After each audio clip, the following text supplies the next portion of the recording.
And there my baby sits in all her glory. It's kind of raining out right now, so I'm not outside. I'm upstairs in my office and I can't get the screen up.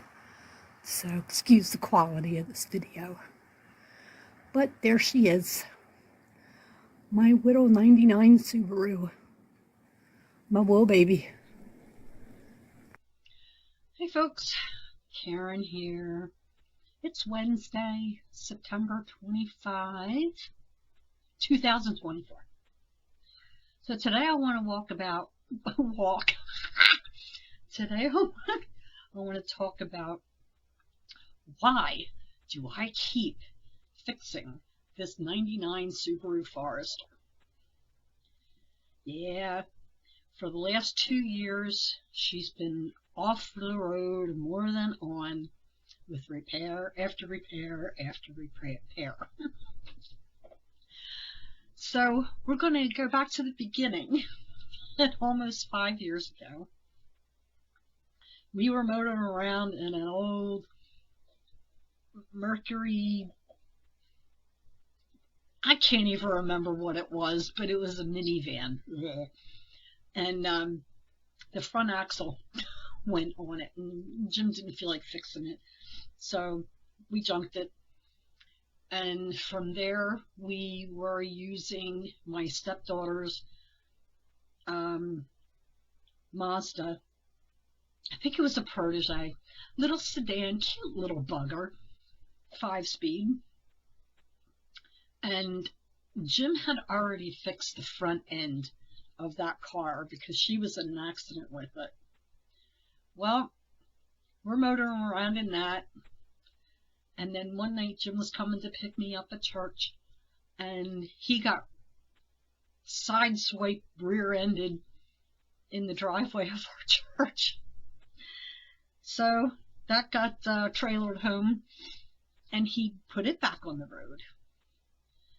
And we had it back on the road for a few months until we realized that the 2 accidents just kind of messed it up.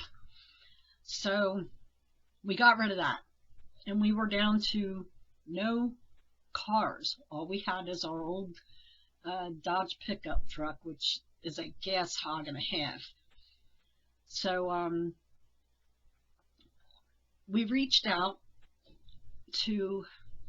out actually to our church's Facebook website to ask if anyone had a car that they would be willing to take payments on, because we were not going to go finance a new car. We did try. We went to a dealer and we couldn't qualify for a loan. Besides that, the only thing they had was relatively new for us, and the payments were just out of hand. Because my husband's on permanent disability. I was on permanent disability until last year when it transitioned to retirement. I'm retired, woohoo! So we just decided we were motoring around in the truck, and it was just killing his back, and it was just not a good thing.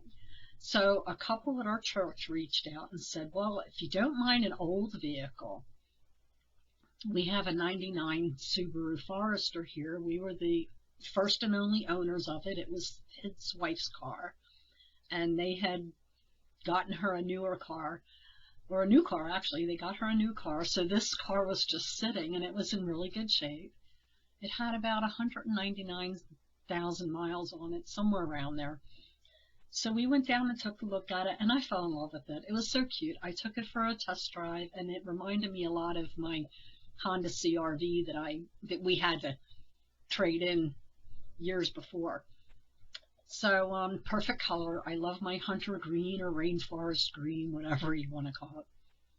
So we picked it up from them, and when we went down to get it, we were getting ready to leave with it. We had already gone and transferred the title and put tags on it and that.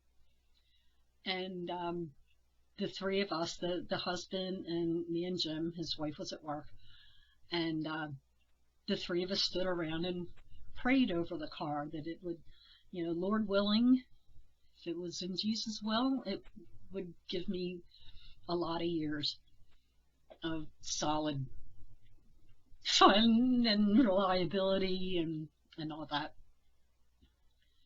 So that to me, it was a gift from God. It was the Lord telling us, here's your car.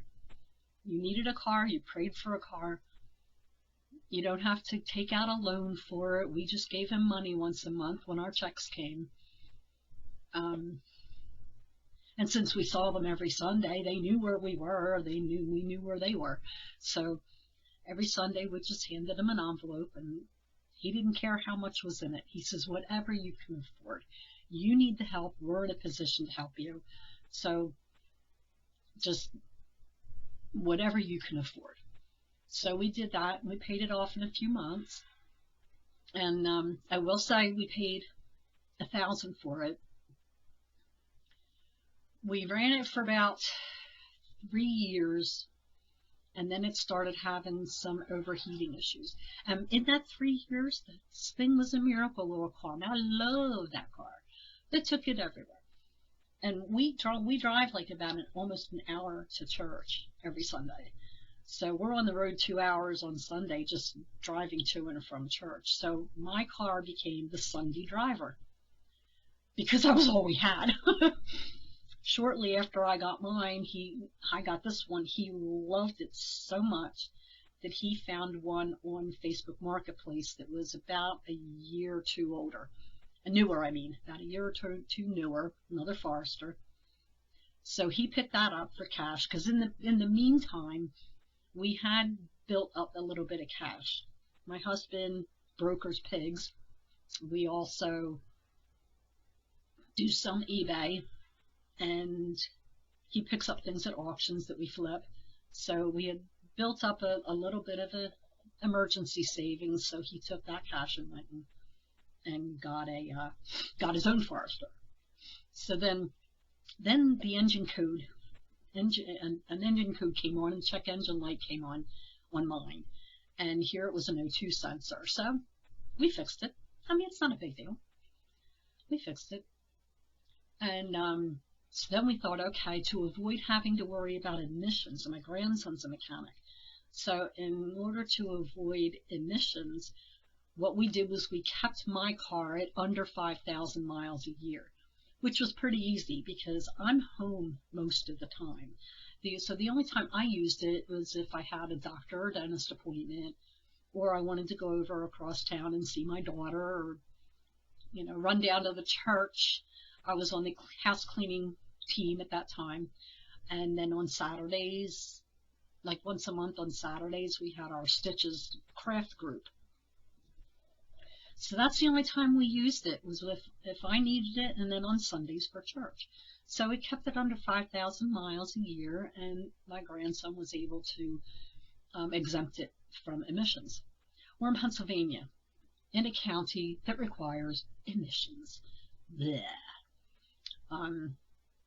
All we have to do is move about 10 miles up the road into the next county, and we wouldn't have to worry about it, but that would add more travel time to church, and we are not moving. So I did a video somewhere. If I can find it, I'll link it below, or up in the screen, wherever it shows up these days, of our house and our property. So we fixed that, and then just normal maintenance, oil changes, tires, that kind of thing. And this little bugger was great. Well, 2 years ago, it started having some serious overheating problems. I mean, to the point where we just couldn't even take it out on the road. So we parked it, and then we put it in our barn. And then we had my grandson come over. He's a licensed mechanic. So he came over, and between him and Jim, we ran through all the issues that it could be. An oil pump, thermostat, radiator cap, hoses. I mean, there was nothing left that we could do. So we got all that fixed, took it out on the road. It's still overheated. It's like, oh my goodness gracious. So back in the barn again. Did a couple more things on it. My grandson ran a coolant compression test on it and found a couple of leaks. So he tightened those up, changed a couple more hoses, put it back on the road, and my husband calls me up. He says, I have some bad news. And I was like, well, what's that? He says, the engine just went. I was like, what? No way. I'm like, oh no. By this time it had like 267,000 miles on the frame. So he had it flatbed at home, took it off the flatbed, back into the barn. And my grandson came up and took a look at it, and I mean, it wouldn't start even. I think it started, it made some god awful noises. He says, I think you threw a rod or busted some pistons or something. So I was like, okay. So my husband bought another engine for it, and he actually did it himself. Thank you, YouTube. I mean, he's a mechanic, not licensed, you know, not by trade, but just by experience. So he did the whole thing himself. And then my grandson came over and ran another compression check on the system. And then a friend of ours from church came up and ran a full compression test on the whole engine. And we found a couple of leaks that needed to be fixed and some hoses, you know, like da-da-da-da-da. And actually what we did was we trailered it down to his place, and he worked on it when he could. So he says, I've tried everything. He says, I can't get it to overheat. He says, I took it for a test drive. I let it sit out in the driveway for like an hour idling. He says, I can't get it to overheat. And this is what my grandson had said too. I can't get it to overheat. So I'm driving it home, and my husband's got his truck, so I'm following him home. Wouldn't you know, 10 minutes from the house, the needle went up. It was running hot. I pulled over, let it cool down, got back on the road, brought it home. I said, it's still doing it. It's still overheating. He's like, oh boy. So, parked it in the driveway and went through the whole thing again. Put in another radiator. I mean, we just went through the whole gamut again, like the engine wasn't even done. So we got all that done. Put it back on the road. Still overheating. We test drove it to church, and it went fine until about 5 minutes from church, and then the needle went up. And then did it again on the way home. So it wasn't doing it as much now. I mean, you had to be on the road with it for almost an hour before it would overheat.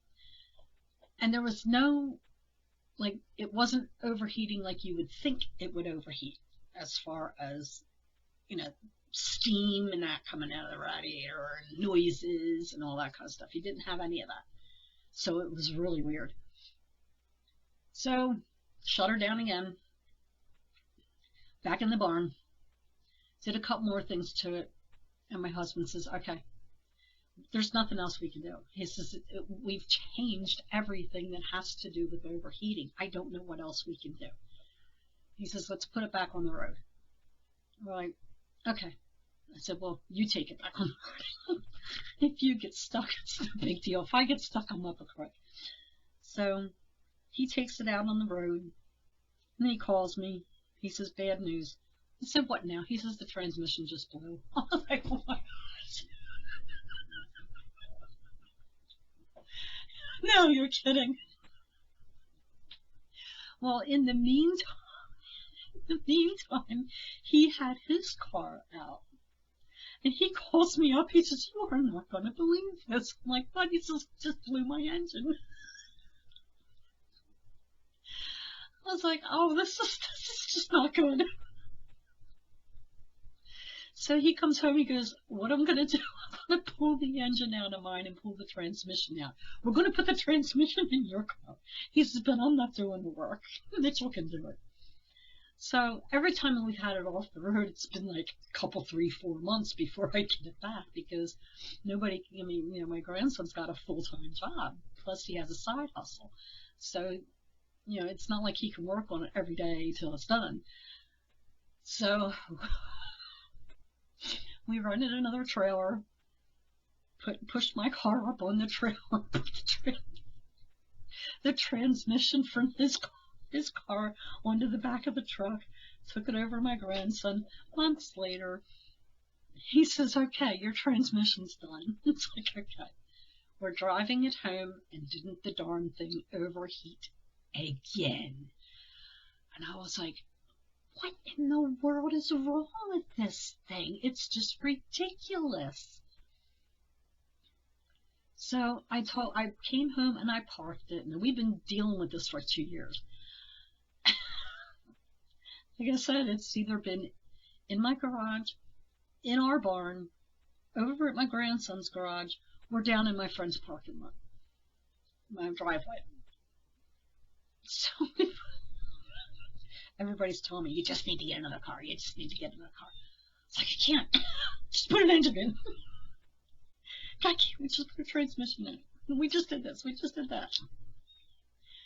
So we had it in the barn, and we're like, okay, it's going to have to wait until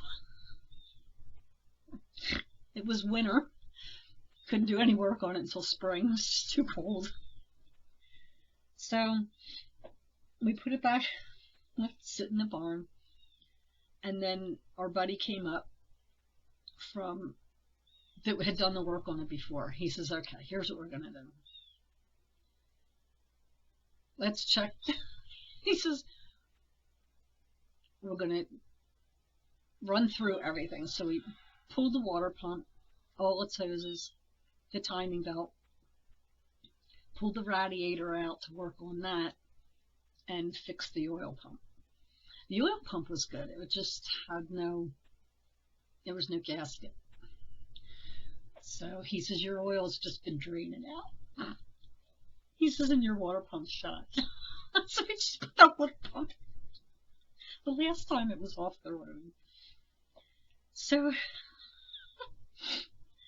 well, they get everything between him and my husband. They get everything put all back together. He says, okay, the last thing to go is the timing belt. That's all that's left. He says, I'll be back up this week, and we'll put the timing belt on. I'm like, okay, good. So we had gotten a new timing belt. He had noticed some flaws with the timing belt that was on it. Now, got to remember, we bought this rebuilt engine. That timing belt shouldn't have gone in what few times it was on the road. And things just weren't done right on this engine that we got. Now, my buddy did bring his compression tester up. He says, your head gaskets are fine. He says, you're running at full compression. He says, there's nothing wrong with this engine. He says, so I can't figure out what to tell you, But he said he came up to do the timing belt. He says, I got some bad news for you. I'm like, what? He says, your timing's off. He says, the timing's off on this engine. Whoever did this didn't do it right.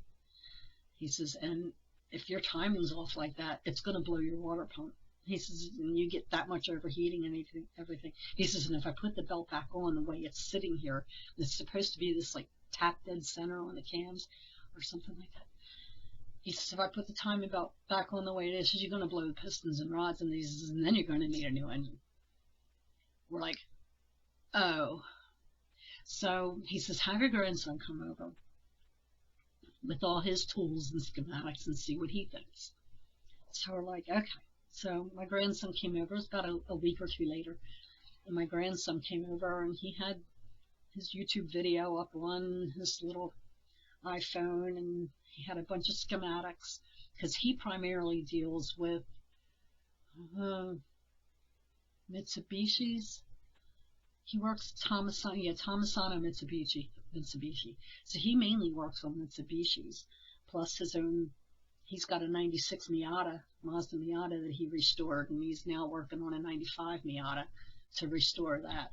So he had never really seriously worked on the Subarus, except for what little bit he had done. I need a drink of coffee.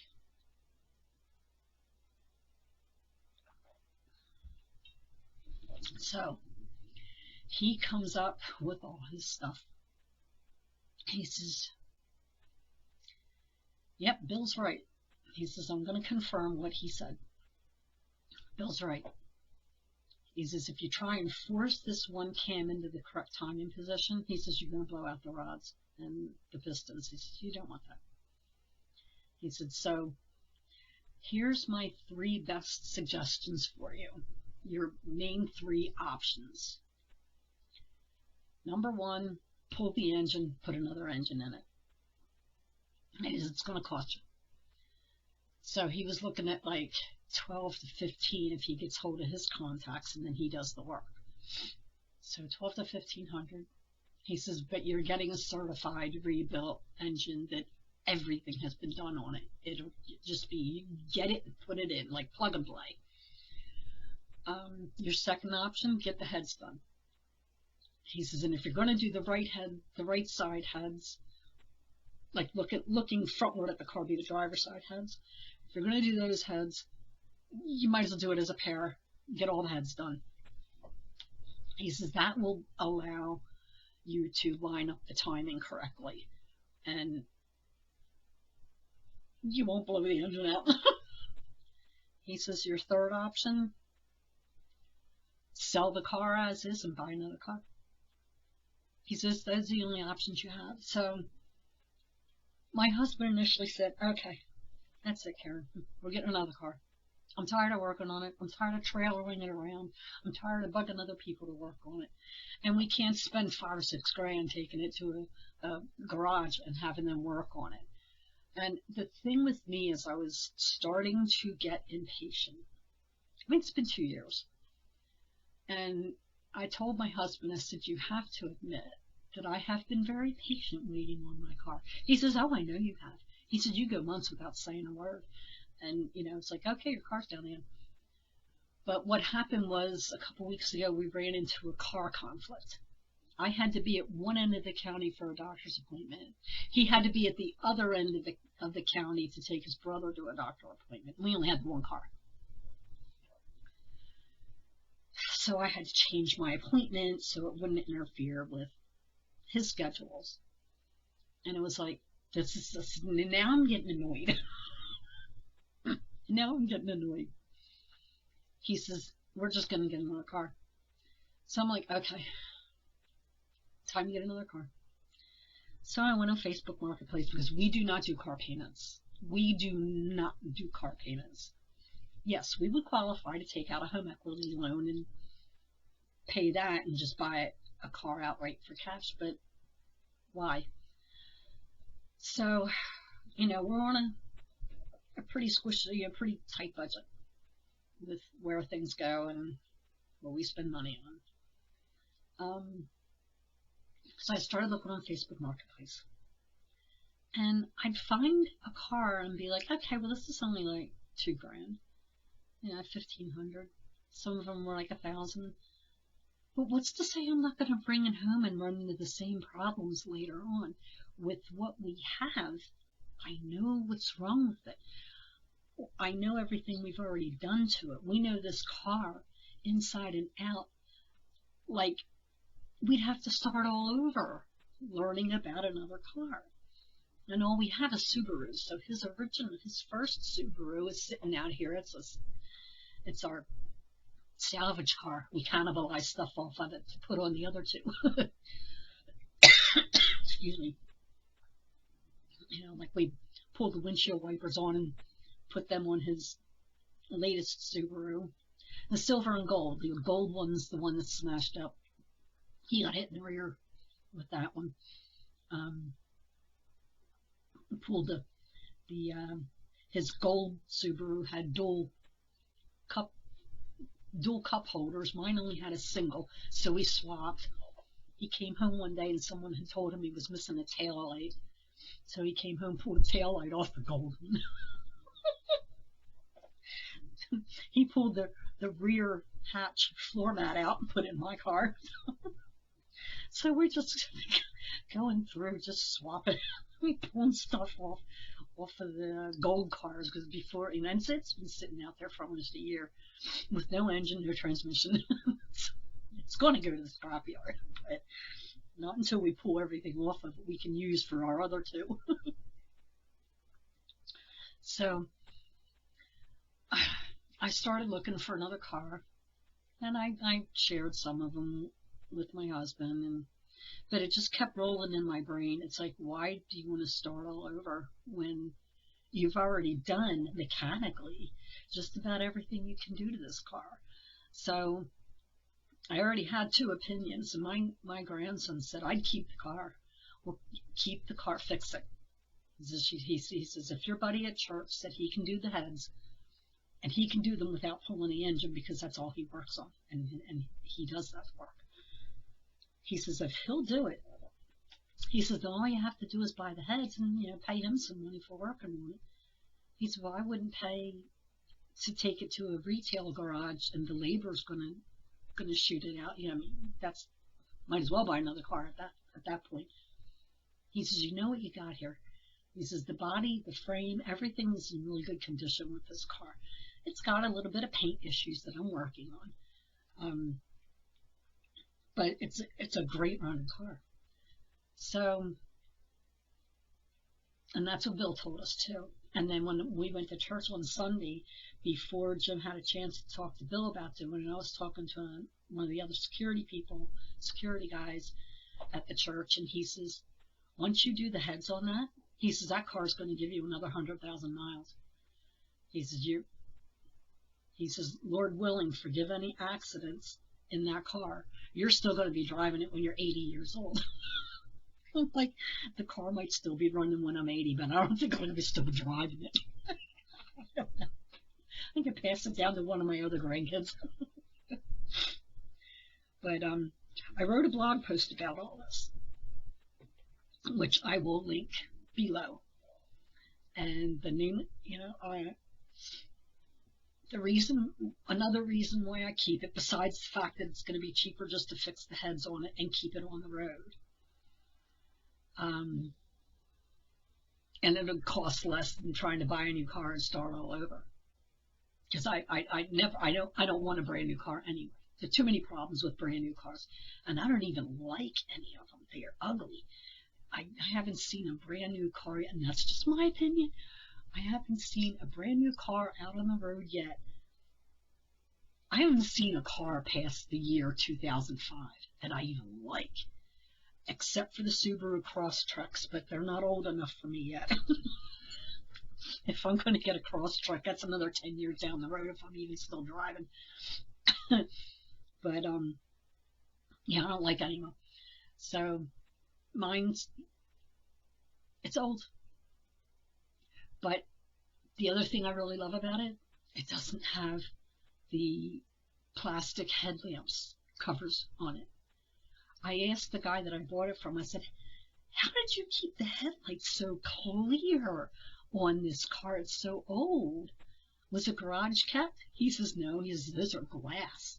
He says, and the 99 was the last year that they made glass headlamps. I'm like, oh, that's another reason to keep it. It's the little things.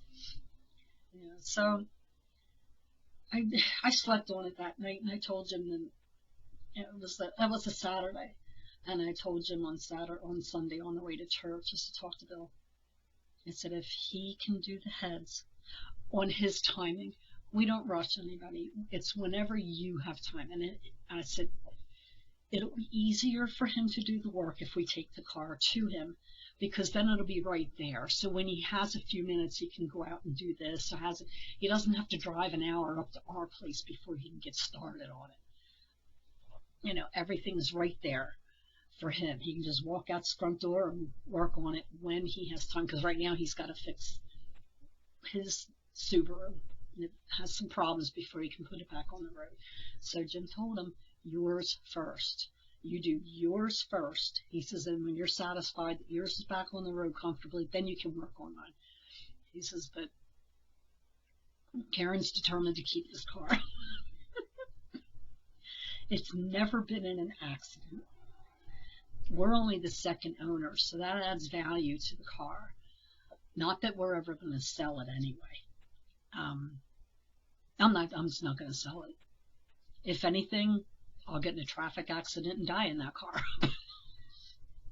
Let's not pray for that to happen. But my husband's the one that gets in accidents all the time, so he can get in accidents with his car. Well, we paid $1,000 for my car. He paid $850 for his, and he had it several months. And it was a great running car, and his was the sports model, so it had a couple little extra things in it than what mine does.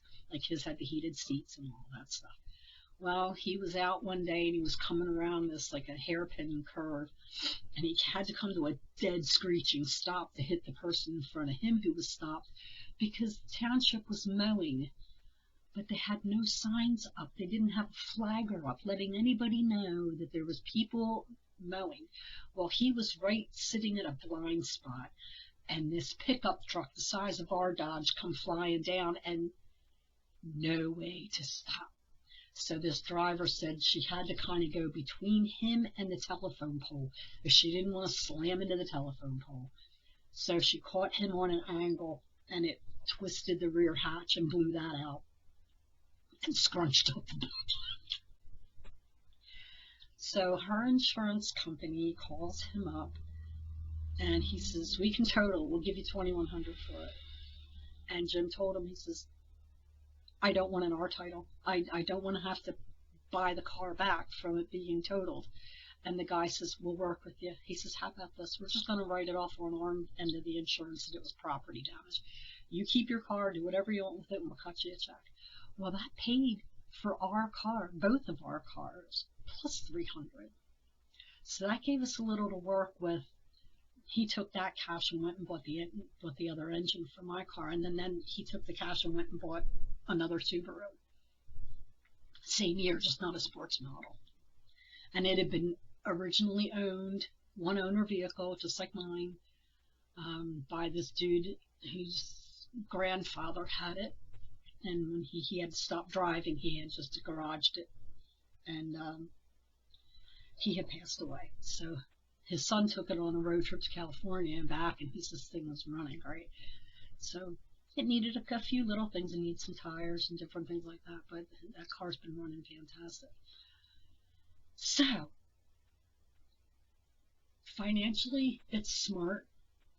Mechanically, it's logical to just keep it. The third thing, and probably the most important, is I feel like I would be getting rid of a car that the Lord provided to me. And I'm going to do a shout out to Buddy Brown, one of his recent videos, and I'll put a link below the description. But he was talking about restoring old vehicles, primarily with his old trucks. And the thing is that when the Lord brought me back, I was broken. I was a mess. I was way out left field and everything, and I was a mess. He did not give up on me, and I'm not going to give up on the gift that he provided me, because the people that we bought this car from reached out, and they were sitting on a car that they could have easily gotten $4,000 for cash. They could have easily gotten $4,000 for that car in the condition that it was, because it was perfect. They had taken such good care of it, but they knew we weren't in a position for that, and this car was just sitting there, not doing them any good. So that was like a miracle right there. God spoke to them and said, "Reach out and offer them this car for $1,000." So we still have it. Now we've put probably almost $800 or $900 back into it with parts and repairs, especially with the engine. But it was starting from scratch, because he had gotten the insurance check on the accident from the other car. So, what am I saying? If you have an old car, especially a Subaru, I'm going to link to some people, to some channels, Subaru channels that I follow. If you have an old Subaru and you have the ability to fix it and keep it on the road, now I'm talking first and second generations. I don't know anything about the newer cars. Mine's a 99. My husband had a 2001. Now he's got a 2000. So I'm talking first generation, second generation. Subaru. Keep it. Especially if you're not really financially or credit worthy, able to qualify to finance a brand new car. Plus, that to me, I know, financing a brand new car, to me, in our position, you know, we're farmers. It's just not worth it. You know, I have a friend that's arguing with me. She says, "Well, I hope you're right." I'm like, "Well, I know I'm right." So I've had 3 Subaru owners confirm that we're doing the right thing by holding on to it and just getting the heads done. So hopefully, whenever it's taken down to our friend's house and he can work on it, it's now towards the end of September, so the weather's going to start getting cold again. I may not see my car back till next spring. I don't know. It depends on it, and we don't rush Bill. Like, it's not like we go in every Sunday. So, did you do any work on it yet? Did you do any work on it yet? Need help with it? We don't nag. He's got a disabled wife, and he's 68, so it's not like he's the young spring chicken. So things can't be done fast, but I know it's going to get done right, and I know when I get it back, it's going to be on the road, probably for years after I'm done driving. So that's why I keep fixing this old Subaru. Yes, drives me nuts. But it's also teaching me patience to wait for the Lord, because He's outside of time. He created time. It's not for us to question why. But I also wrote a blog post about that, which I'll link below the video too, if I remember. I still do have my senior moments. So that's going to wrap it up for this video. It went a little longer than I thought it would, but hopefully it resonated with some of you out there. And if it did, leave me a comment. Give me a thumbs up. If you haven't already, subscribe to the channel, and have a great upcoming weekend. God bless.